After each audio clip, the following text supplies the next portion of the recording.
बिस्मिल्लाहिर्रहमानिर्रहीम। अस्सलाम वालेकुम दोस्तों, कैसे हैं आप सब। मैं हूं इजाज़ अंसारी और आप देख रहे हैं इजाज़ अंसारी फूड सीक्रेट्स। अल्लाह बरकत दे आपके खानों में, आपके रिज़्क में, आपके जायकों में। तो मेरे प्यारे दोस्तों, आज मैं आपको फ्राई पैन के अंदर आलू वाला नान बनाना सिखाऊंगा और ये तंदूर से मिलने वाले नान से 100 गुना मज़ेदार होगा और 1000 गुना ज़्यादा सॉफ्ट होगा। और मैं आपको बताऊंगा कि अक्सर आपकी पिज़्ज़ा की डो और ये नान जो है वो फूलता क्यों नहीं, कौन सी गलतियाँ हैं जो आप करते हैं, कौन सी ऐसे स्पेशल टिप्स एंड ट्रिक्स हैं जो आपको पता होना चाहिए। तो सबसे पहले बिस्मिल्लाहिर्रहमानिर्रहीम, एक प्याली पानी में नीम गर्म पानी लिया है मैंने और उसमें 1 चम्मच मैंने चीनी का ऐड कर दिया है। और यहाँ पे हमारे पास है ईस्ट, किसी भी आपको बेकरी या जनरल स्टोर से इजीली अवेलेबल होगी।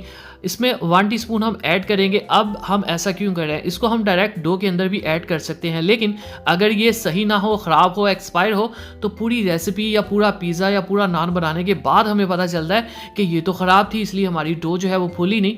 तो ये एक छोटा सा टेस्ट होता है। अगर इसको पानी में ऐसे रख दें हम 10 मिनट के लिए, तो हमें पता चल जाता है सही कि नहीं सही। मैं आपको ये आगे बताऊँगा। बिस्मिल्लाहिर्रहमानिर्रहीम।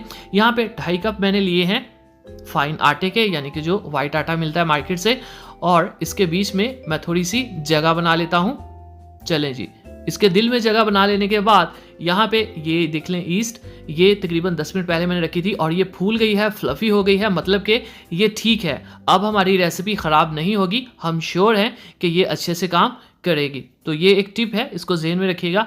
तो अगली चीज़, एक अंडा डाल देते हैं इसमें, टेस्ट और कलर दोनों चीज़ों के लिए। और इससे अगली चीज़ दही जाएगी। दही इसको बहुत फुलाएगी, बहुत सॉफ्ट रखेगी। तकरीबन 2 टीस्पून या 1 टेबलस्पून मैंने इसमें ऐड की है। और ये है कुकिंग ऑयल 1 टीस्पून। दही आपने बिल्कुल भी मिस नहीं करनी, दही और अंडा बहुत अहम होता है। तंदूर वाले ये चीज़ें नहीं डालते, मैं आपको बता दूं। 1/2 टीस्पून इसमें नमक का चला जाएगा टेस्ट को बैलेंस करने के लिए।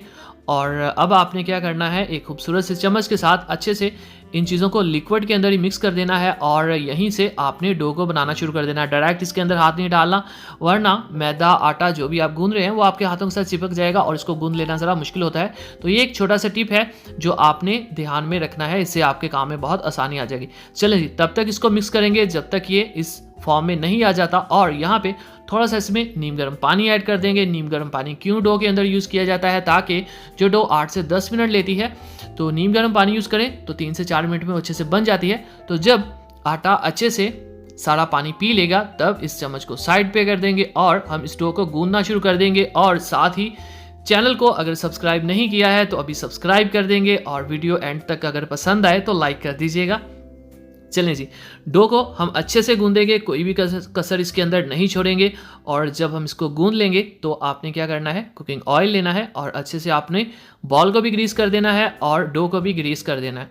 इसको आपने एयर टाइट कर देना ताकि कोई भी गुंजाइश ना रहे डो के फूलने में। अगर आपके पास ये रैप है तो ये लगा दें, वरना इसको किसी भी डिब्बे के अंदर जो प्लास्टिक आता है उसमें रख दीजिएगा, किसी भी गर्म जगह पे आधे घंटे के लिए। आलू हमने बॉयल कर लिए हैं क्योंकि फिलिंग जो है आलू की तैयार हो रही है। आलू को हम ग्रेट कर लेंगे, ये बॉइल्ड आलू है। 2 टेबलस्पून इसमें चॉप्ड अनियन जाएंगे और हरा धनिया 2 टेबलस्पून के करीब। आलू मैंने 2 यूज़ किए हैं। और ये है हमारे पास लाल हरी मिर्च। हरी मिर्च को मैंने कूट के यूज़ किया है क्योंकि अगर ये थोड़ी सी बड़े साइज़ की कट जाए ना तो ये नान को पंचर कर देती है। नमक 1 टीस्पून जाएगा इसमें। और ये है हमारे पास कुटी हुई लाल मिर्च 1 टीस्पून जाएगी।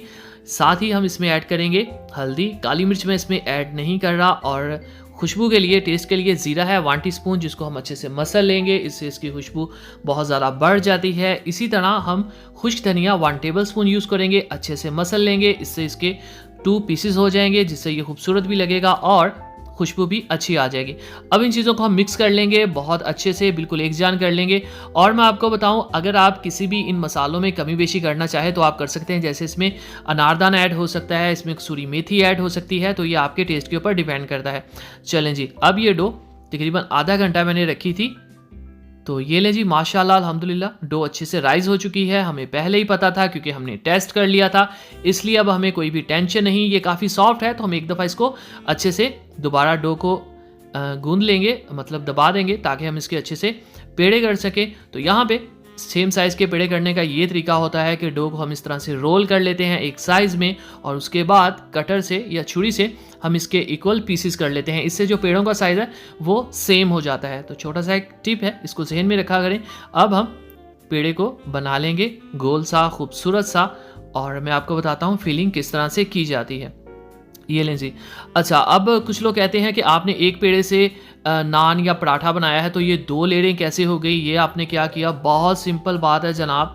आपने क्या करना होता है, फिलिंग को किस तरह ऐड करना है आप ध्यान से देख लीजिएगा।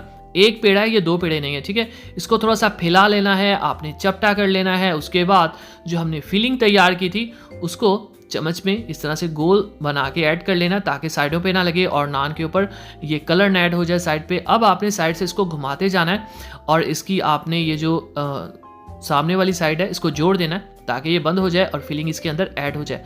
अब आपने एंड पे इसको बहुत ज़्यादा ऊंचा नहीं खींच लेना वरना यहाँ पे गोल सा डो बन जाती है, अजीब सी लगती है वो, बस इतना सा। अब दबा दें अच्छे से और साइड पे कर दें। अब जब हम इसको नीचे रखे बेलेंगे ना तो फिलिंग दरमियान में है, 2 तहें खुद ब खुद बन जाएगी, बीच में फिलिंग आ जाएगी। बहुत ही सिंपल सा इजी सा रूल है।